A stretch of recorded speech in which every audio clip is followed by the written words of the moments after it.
네, 오늘 우리가 함께 보실 하나님의 말씀은 마태복음 4장 1절과 2절 말씀입니다.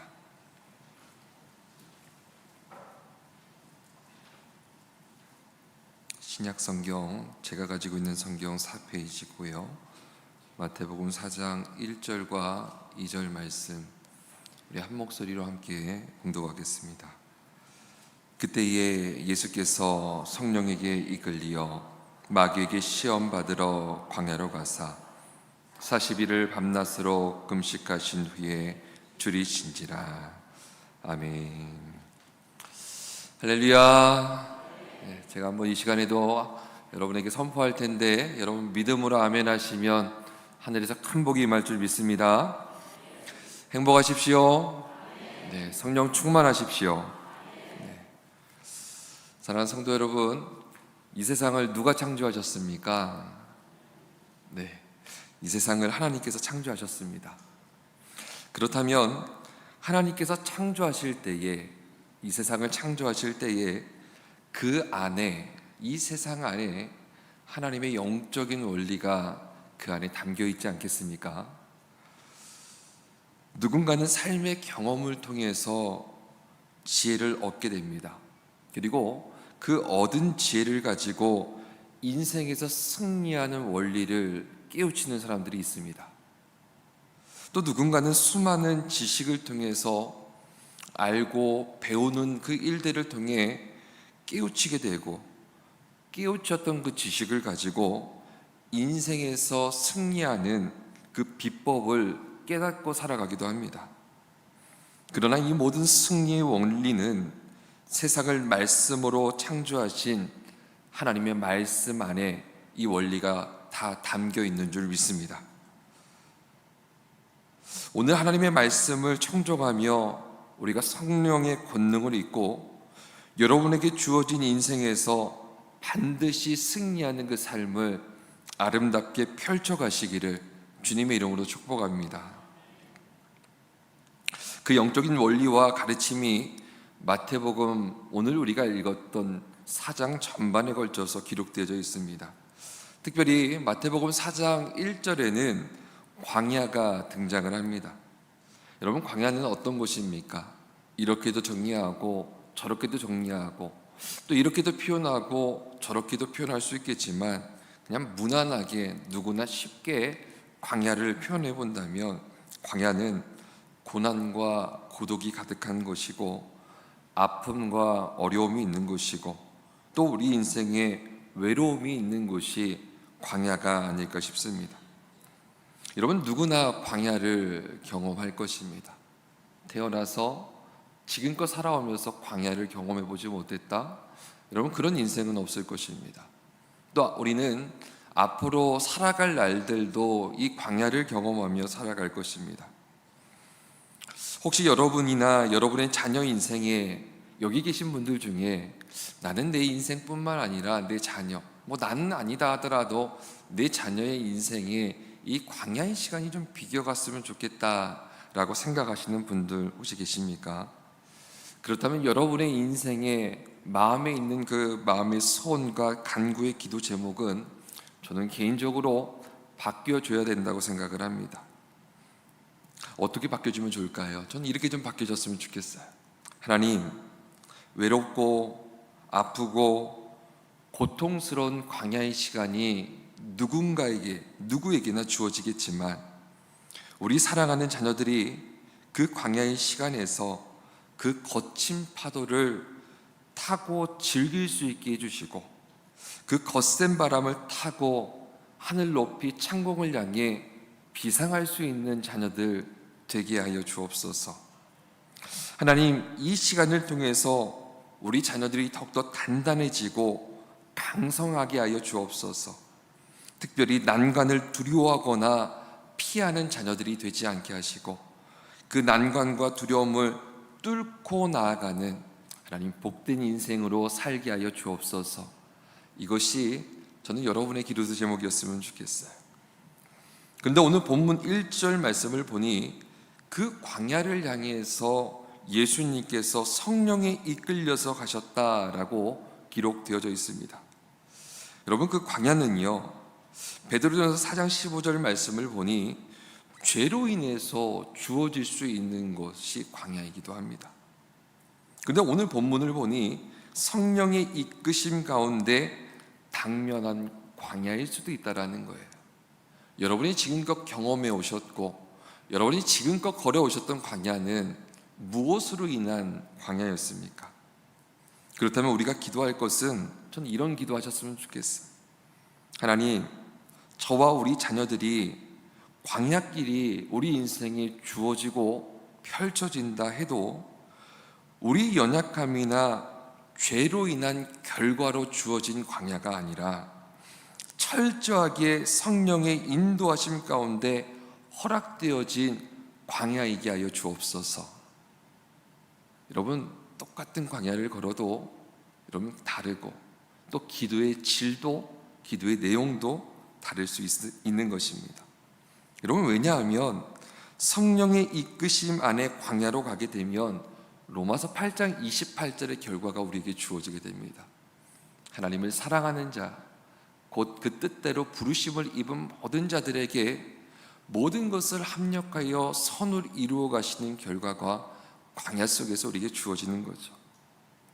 그리고 욥을 시험했던 사단이 있었습니다. 그리고 악한 거짓의 영이 있습니다. 여러분, 이 악한 거짓의 영과 욥을 시험했던 이 사단은 전적으로 하나님의 통치 가운데 있다는 것을 여러분 잊지 말고 기억하십시오. 욥기 1장 12절 말씀에 이런 말씀이 기록되어 있어요. 여호와께서 사탄에게 이르시되 내가 그의 소유물을 다 내 손에 맡기노라. 다만 그의 몸에는 내 손을 대지 말지니라. 여러분, 역대하 18장 21절에는 이런 말씀이 기록되어 있습니다. 그가 이르되 내가 나가서 거짓말하는 영이 되어 그의 모든 선지자들의 입에 있겠나이다 하니 여호와께서 이르시되 너는 꾀겠고 또 이루리라. 나가서 그리하라 하셨은즉. 이렇게 기록되어져 있어요. 욥을 시험했던 사단, 그리고 선지자들을 미혹하게 만들었던 악한 거짓의 영들이 그들이 마음대로 움직이는 것이 아니라 그들이 마음대로 무언가 행하고 이를 꾸미겠지만 그들은 전적인 하나님의 통제 속에 그들이 활동하고 있음을 우리가 말씀 속에 살펴볼 수 있습니다. 그렇기 때문에 때로는 우리 삶에 사단의 공격, 어둠의 영들의 공격이 있다 하더라도 우리가 주 안에서 살아가는 광야라면, 우리가 걸어가고 있는 그 광야의 길 여정에 우리가 주님과 동행하고 있다면 로마서 8장 28절의 말씀처럼 우리는 합력하여 선을 이루어갈 수 있는 결론을 맺을 수 있다는 것입니다. 근데 하나는 예외라고 말씀드렸어요. 죄로 인한, 우리의 연약함으로 인한, 연약한 죄로 인한 결과의 광야는 아니라는 거죠. 그런데 그 광야에 성경을 보니 누가 있었습니까? 3절 말씀을 보니 이렇게 기록되어 있어요. 시험하는 자가 있다라고 성경이 말하고 있습니다. 우리들이 걸어가야 될 광야의 인생에는 수많은 난관만 펼쳐져 있는 게 아닙니다. 그곳에는 우리를 시험하는 악한 어둠의 영이 반드시 존재하고 있음을 우리는 성경을 통해 알 수 있습니다. 여러분, 그렇다면 그들은 어떤 일들을 자행할까요? 요한복음 10장 10절 말씀을 보니 그들에 대해서 이렇게 얘기하고 있습니다. 우리의 인생을 도둑질하고 죽이고 끝내는 멸망시키기 위해서 그들이 존재하고 그들이 활동한다고 성경이 말하고 있습니다. 여러분, 그들은 가만히 있지 않아요. 끝없이 여러분의 인생을 도둑질해 갈 것입니다. 끝없이 여러분을 죽이는 길로 이끌어 갈 거예요. 그리고 끝내는 여러분을 멸망시키고 여러분 앞에서 손 털고 돌아가는 존재가 이 악한 어둠의 영, 이 시험하는 존재일 것입니다. 그 악한 세력은 우리로 하여금 복된 세 가지 영적 원리를 깨우치지 못하도록 여러분 끊임없이 방해할 거예요. 오늘 설교 주제가 성령의 권능을 입고라는 제목으로 말씀을 전하고 있습니다. 여러분, 세 가지 영적 원리를 좀 살펴보려고 해요. 오늘 첫 번째 한 가지를 좀 살펴보려고 하고, 또 한 달 뒤에 또 하나를, 그리고 또 한 달 뒤에 또 하나를 좀 이렇게 좀 천천히 또 살펴보고 알아가는 시간들을 좀 가지려고 합니다. 오늘 첫 번째 영적 원리를 살펴볼 텐데, 사단은 끊임없이 방해할 것입니다. 어떤 영적인 원리를 깨우치지 못하게 할까? 그리고 그 사단은 어떤 방식으로 그 일들을 방해하고 우리를 넘어뜨리려고 하는 것일까? 우리 말씀 속에서 좀 살펴보고자 합니다. 1절과 3절 말씀을 우리가 보니, 우리가 3절 말씀을 읽지 않았으니 제가 3절 말씀은 한번 좀 읽어드리겠습니다. 시험하는 자가 예수께 나와서 이르되 내가 만일 하나님의 아들이거든 명하여 이 돌들로 떡덩이가 되게 하라라고 말씀하고 있어요. 시험하는 자의 그 시험이 광야에서 이루어지고 있음을 확인할 수 있습니다. 사랑하는 성도 여러분, 광야는요, 우리가 이렇다 저렇다 얘기할 수 있지만 전 이렇게 한번 정의를 내려볼 수 있을 것 같습니다. 저를 한번 따라서 하겠습니다. 광야는 필요한 모든 것이 결핍된 공간입니다. 여러분, 광야는요, 우리가 필요한 게 얼마나 많습니까? 그 많은 필요한 것들이 결핍된 자리, 그것이 광야일 것입니다. 먹는 것, 입는 것, 쉴 곳 뿐만 아니라 그 외에 수많은 것들이 결핍된 장소가 광야인 것입니다. 그러한 광야에서 시험하는 자가 예수님을 향해서 첫 번째 시험을 걸어오고 있는 거예요. 뭐라고 얘기하고 있어요? 이 돌덩이들로 떡덩이가 되게 한번 해봐 라고 얘기하고 있는 거예요. 예수님이 어떤 상태였습니까? 40일을 밤낮으로 금식을 해서 굉장히 줄이신 상태였던 이 예수님께 예수님의 피부로 그냥 와서 그냥 닿을 만큼 음식에 대해서 지금 말하고 있는 거예요. 그러나 이 모든 것을 여러분 한 단어에 다 담아서 표현할 수 있어요. 예수님께는 피부로 느낄 만큼 허기가 졌기 때문에 음식으로 시험했겠지만, 여러분 여기 있는 그 누구에게도 다 하나님 음식으로 시험하는 것이 아니라 우리 인생에 결핍된 것들로 우리를 시험한다는 것을 여러분 기억하십시오. 이 단어, 결핍이라는 단어 안에 그 시험의 모든 것들이 여러분 다 담겨져 있습니다. 표면적으로는 먹을 것을 말하고 있어요. 그런데 결핍된 요소 중에 지금 이 상황에 예수님께는 가장 약한 골이, 그 약한 골이 아킬레스건은 여러분 그 음식이었습니다. 사단이 그 가장 약한 고리를 건들면서 지금 시험하고 있는 거예요. 결국은 모든 결핍에 대한 시험이라고 말할 수 있는 것입니다. 만약에 여러분의 인생에 질병으로 인해서 고통을 당하고 있고 건강으로 인한 결핍이 있다면, 여러분 질병이 여러분에게 시험의 한 조건이 될 수 있는 것입니다. 외로움으로 인해서 하나님 앞에 인정에 목말라 하고 있다면 여러분에겐 고독으로 인한 시험이 주어질 수 있는 것입니다. 물질적인 어려움도 될 수 있고 기타 등등의 다양한 요소의 결핍들이 여러분의 인생에 찾아가서 사단이 여러분을 시험할 수 있다는 것입니다. 그리고 예수님께 이렇게 말합니다. 야, 너 하나님의 아들이라며 단번에 좀 해결해봐 라고 지금 말하고 있는 거예요. 우리는 종종 이러한 의문을 갖고 갈등할 때가 참 많습니다. 하나님께서는 나에게 왜 이러한 상황 속에 왜 방치하고 계실까? 하나님께서 실존하지 않는 것은 아닐까?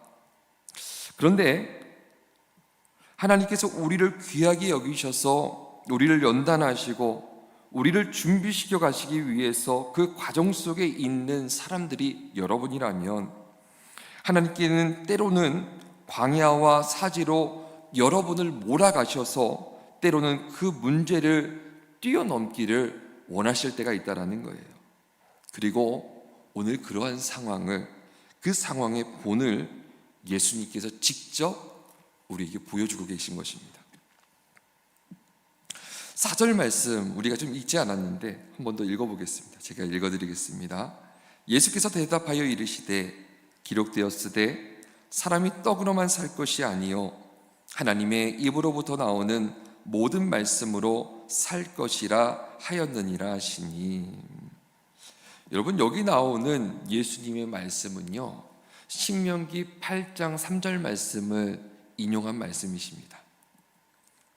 사람이 떡으로만 살지 않아. 어떻게 떡으로만 살 수 있어? 하나님 분명히 신명기에 생사와 복을 주관하시는 하나님께서 말씀하셨잖아. 하나님의 입으로부터 나오는 모든 말씀으로 우리가 살 수 있는 거지 떡으로만 사는 것이 아니야 라고 분명하고 명확한 어조로 강렬하게 예수님께서 말씀하셨습니다.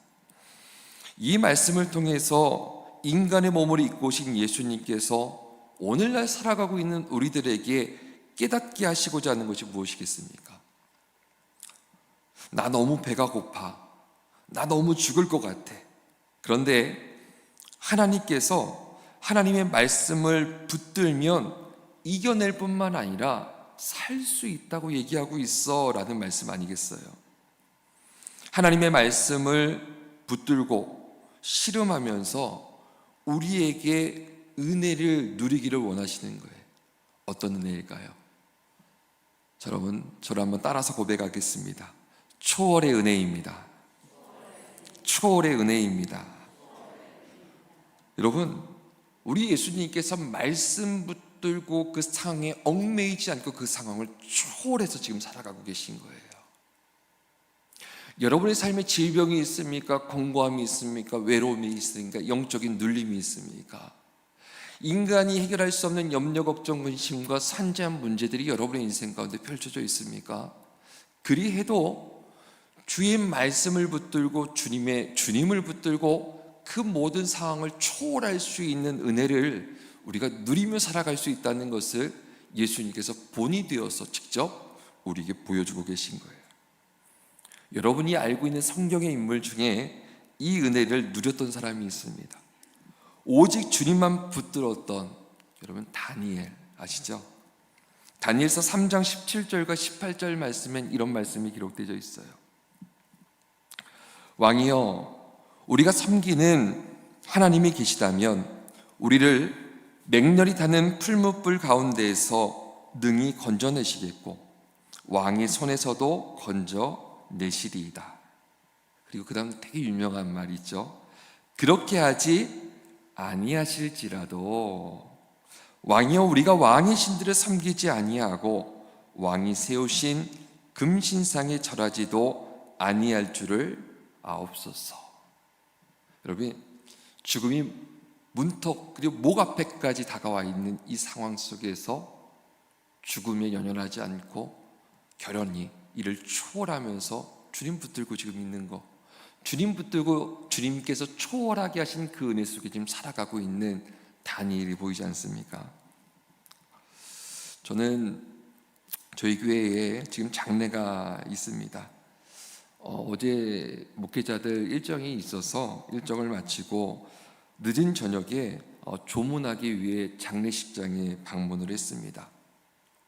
유가족들과 이런저런 얘기들을 한 1시간 안쪽 가량 좀 다양한 이야기들을 좀 나누고 교제했던 시간이 있었습니다.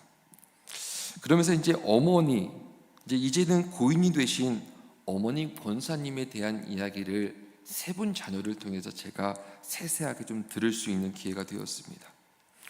어떻게 해서 이 가정은 하나님을 믿는 신앙이 출발되어졌을까? 좀 궁금하더라고요.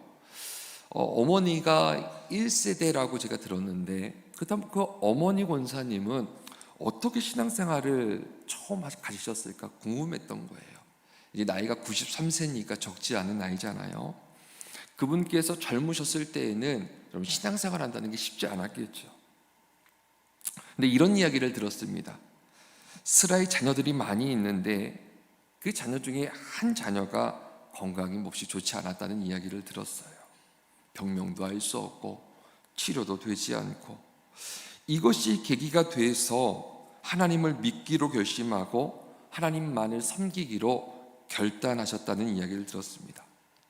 여러분, 그 당시에는 무속신앙이 판치고 있었던 그런 시기를 살았습니다. 그리고 굿하는 문화 속에서 판치고 어느 가정을 돌아봐도 그냥 쉽게 볼 수 있는 것들이 굿하는 문화였을 거예요. 그런데 그러한 상황 속에서 여건이 녹록지 않음에도 불구하고 마음이 결단을 했던 것입니다.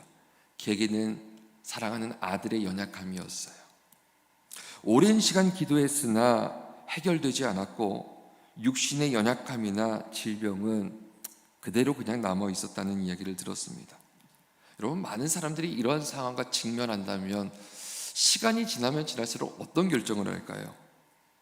많은 사람들은 기대감으로 찾아왔지만 현실의 큰 장벽 앞에서 그 기대감이 상실되어지면 여러분 어떻게 할까요?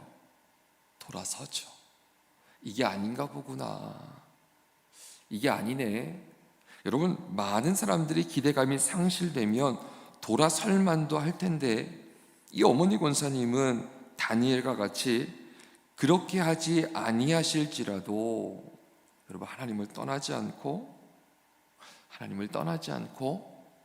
기도하고 또 기도하고 또 기도하셨던 권사님이셨어요. 마지막 호흡이 닿는 날까지 기도하셨던 권사님이셨어요. 그러다 보니 합력하여 선을 이루어 가시는 하나님은 이 모든 것을 초월할 수 있는 은혜를 주실 뿐만 아니라 한 가정에 정말 그 누구에게나 본이 되어줄 수 있는 장로님 두 분을 낼 만큼 신앙의 명문가를 이루어 가셨던 것입니다. 사랑하는 성도 여러분, 이것이 모든 결핍을 초월하는 초월의 은혜가 아니겠습니까? 하나님께서는 우리가 질병이든 물질이든 외로움이든 그 어떤 결핍이 되었든 때로는 채워지지 않을 수도 있겠지만 그러하여도 오직 하나님만 신뢰하고 하나님의 말씀만 붙들고 그 모든 상황을 말씀을 붙든 삶 속에서 초월해서 살아가는 그 믿음을 우리가 소유하며 살아가기를 그 누구보다 간절히 원하고 계실 거예요. 그런 마음으로 주님을 보셨으면 좋겠고, 그러한 마음으로 하나님의 뜻을 말씀 속에 찾아가고, 그러한 마음으로 기도하며 하나님의 은혜를 헤아려가고 찾아갈 수 있는 은혜가 여주교회의 어느 곳이든 늘 넘쳐났으면 좋겠습니다. 우리는 종종 하나님을 알라딘의 지니로 연상하며 살아갈 때가 참 많은 것 같아요.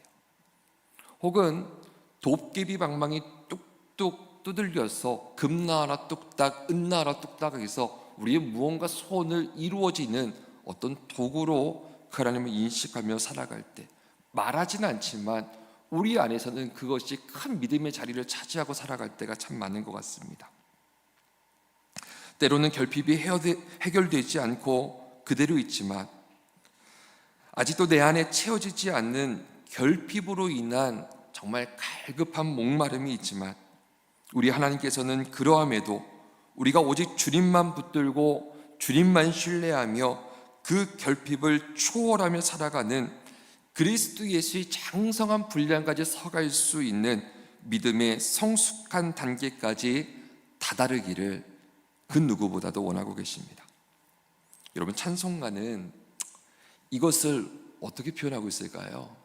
저는 참 좋아하는 찬송가 중에 하나가 찬송가 288장입니다. 젊었을 땐 잘 모르겠는데 제가 한 해 한 해 나이를, 죄송합니다, 어린데 한 해 한 해 들어갈수록 이렇게 찬송가 가사가 좋죠. 그래서 저는 주일날 2부 예배 때 꼭 찬송가를 불러요. 찬송가가 너무 좋아서. 찬송가 288장에 예수를 나의 구주 삼고라는 찬양이 있습니다. 특별히 3절 말씀을 좀 읽어드리려고 그래요. 1절을 보니 예수를 나의 구주 삼고 살아가는 사람, 온전하게 주님을 주인으로 모시는 사람, 그분만을 붙들며 살아가는 그 사람, 그 삶을 살아갈 때에 3절에 대한 이야기를 하세요. 뭐라고 3절에 가사가 쓰여져 있냐면 주 안의 기쁨을 누린다는 거예요. 그리고 주 안의 기쁨 누림으로 마음의 풍랑. 여러분, 마음의 풍랑, 여러분, 풍랑이 얼마나 요동치는 풍랑이겠어요? 그 마음이 요동하는 풍랑이 잔잔하니, 그 다음이 중요해요. 세상과 나는 온데간 곳 없이 오직 구속한 점만 보이더라, 이거죠. 여러분, 주님께 붙들려서 그 모든 용어도 가는 상황을 초월해가는 초월의 은혜를 지금 누리는 찬양의 가사의 고백 아니겠습니까? 하나님만 붙드는 믿음으로 모든 결핍을 초월하는 삶을요, 빌립보서 4장 13절 말씀을 통해서 또한 우리에게 말씀하고 계세요. 여러분이 너무 잘 알고 너무 좋아하는 말씀이죠. 내게 능력 주시는 자 안에서 내가 모든 것을 할 수 있느니라. 근데 이 말씀을 잘못 해석하시는 분들도 많더라고요. 그래서 빌립보서 4장 11절 12절 바로 앞에 있는 말씀을 좀 한번 읽어드릴게요. 내가 궁핍함으로 말하는 것이 아니니라. 어떠한 형편이든지 나는 자족하기를 배웠노라. 나는 비천에 처할 줄도 알고 풍부에 처할 줄도 알아. 모든 일, 곧 배부른 거, 배고픈 거, 풍부와 궁핍에도 나는 처할 줄 아는 일체의 비결을 알아. 나는 상황이 좋아도 나빠져도 문제가 있어도 해결돼도 난 거기에 요동하지 않아. 일체의 그 비결을 알아. 그렇기 때문에 나는 능력 주시는 그 주님 안에서 모든 걸 다 감당할 수 있어. 문제가 와도 난 염려 안 해. 잘 풀려도 나 우쭐대지 않아. 왜? 일체의 비결을 배웠으니까. 여러분, 그 일체의 비결이 무엇입니까? 하나님께 붙들려서 그 모든 상황을 초월하는 다니엘과 같은 그 은혜, 조금 전에 말씀드렸던 어머니 권사님과 같은 그 은혜 아니겠습니까? 정리하자면 산재한 문제와 결핍의 요소가 내게 그대로 있으나 그 무엇도 내게 그 어떤 영향력도 행사하지 못한다는 거예요. 문제 있어? 질병이 있어? 누가 해코지해? 나한테 어떤 영향력도 행사하지 못한다는 거예요. 오직 내게 영향력을 행사하시는 분은 한 분밖에 없는데 하나님 한 분밖에 없다는 거예요. 오직 주님만 내게 영향력을 행사하시기 때문에 주님 안에서 나는 어떤 것도 초월하며 살아갈 수 있다는 고백이, 여러분, 이 고백이라는 거예요. 그리고 예수님께서 우리에게 본을 보여주셨던 그 첫 번째 시험의 삶의 모습이라는 것입니다. 사랑하는 성도 여러분, 어떻게 이것이 가능합니까? 오직 주님만 전적으로 붙들 때에 우리 안에 평안과 더불어서 그 은혜가 임하는 것입니다. 그때에 모든 상황을 뛰어넘을 수 있는 능력이 공급되어지는 것입니다. 오늘 이 은혜가 이 밤에 예배드려 나오신 온 성도님들의 삶에 날마다 풍성하게 깃들고 누려지시기를 주님의 이름으로 축복합니다. 오늘 말씀을 좀 정리하고자 합니다. 성령의 이끄신 가운데 광야에 서서 결핍을 경험할 때가 있습니다. 저도 있고 여기 계신 많은 분들에게 그게 있습니다. 주님으로부터 강하고 깊은 임재를 통해 모든 결핍을 초월할 수 있는 여러분 그 은혜를 여러분이 공급받으셔야 합니다. 여러분, 그렇다면 어떻게 그 은혜를 공급받을 수 있겠습니까? 어떻게 하면 여러분 그것이 가능하겠습니까? 오직 주님과 주님의 말씀을 붙드는 거예요. 오직 주님과 주님의 말씀을 붙들고 그 상황과 직면하고 마주하는 거예요. 내 생각과 경험과 지식을 가지고 직면하지 말고 주님을 붙든 상태에서 직면하고 주님의 말씀을 붙든 상태에서 직면해야 된다는 거예요. 처음에는 여러분이 붙들 거예요. 주님도 붙들고 주님의 말씀도 붙들어요.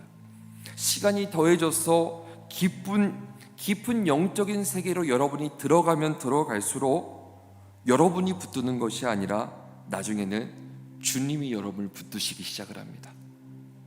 시작은 내가 붙들기 시작하지만 영적인 세계로 들어가면 들어갈수록 주님이 강력하게 나를 붙드시는 것을 경험하게 될 줄 믿습니다. 사랑하는 성도 여러분, 내가 붙드는 것을 넘어서서 주님께 강력하게 붙들려야 되는 것입니다. 여러분, 그렇다면 어떻게 붙들고 어떻게 붙들릴 수 있겠습니까? 갈라디아서 2장 20절 말씀엔 이런 말씀이 기록되어 있어요. 내가 그리스도와 함께 십자가에 못 박혔나니 그런즉 이제는 내가 사는 것이 아니요 오직 내 안에 그리스도께서 사시는 것이라. 이제 내가 육체 가운데 사는 것은 나를 사랑하사 나를 위하여 자기 자신을 버리신 하나님의 아들을 믿는 믿음 안에 사는 것이라. 사랑하는 성도 여러분, 십자가에 자신을 못 박히면서까지 내 삶의 중심에 오셔서 나를 붙드시는 그분의 손길과 그분의 그 은혜, 여러분, 십자가에 그럼 나는 어떻게 못 박혀야 됩니까? 허공에 허우적거리면서 못 박히는 것이 아니에요. 기억하세요. 여러분, 꼭 기억하셨으면 좋겠어요. 십자가에 우리가 못 박을 때 이 입에 말로 못 박는 것이 아니라 여러분, 기도로 못 박는 거예요. 나의 연약함, 나의 온전치 못한 것들을 기도로 십자가에 나를 못 박아 갈 때에 내 안에 나를 붙드시는, 내 안에 나의 주인 되셔서 나를 인도하시는 여러분, 그분의 그 은혜가 우리에게 주어지는 것입니다. 그리고 하나님의 말씀을 끊임없이 읽고 묵상하고 적용하고 실행함으로 말씀에 강력하게 사로잡힐 수 있는 것입니다. 사랑하는 성도 여러분, 사람을 붙들지 마십시오. 사람을 의지하면 상처를 받습니다. 그리고 상황을 붙들고 묵상하면 무기력과 무력감만 경험하게 됩니다. 그러나 오직 주님을 붙들되 그분의 은혜에 붙들리면 모든 결핍을 초월하는 믿음의 은혜를 깊이 경험하게 될 것입니다. 이것이 우리가 승리하는 인생을 위해 통과해야 하는 첫 번째 영적 원리라는 것을 기억하고 마음에 새기고 또 이 한 주도 힘있게 살아가시기를 주님의 이름으로 축복합니다.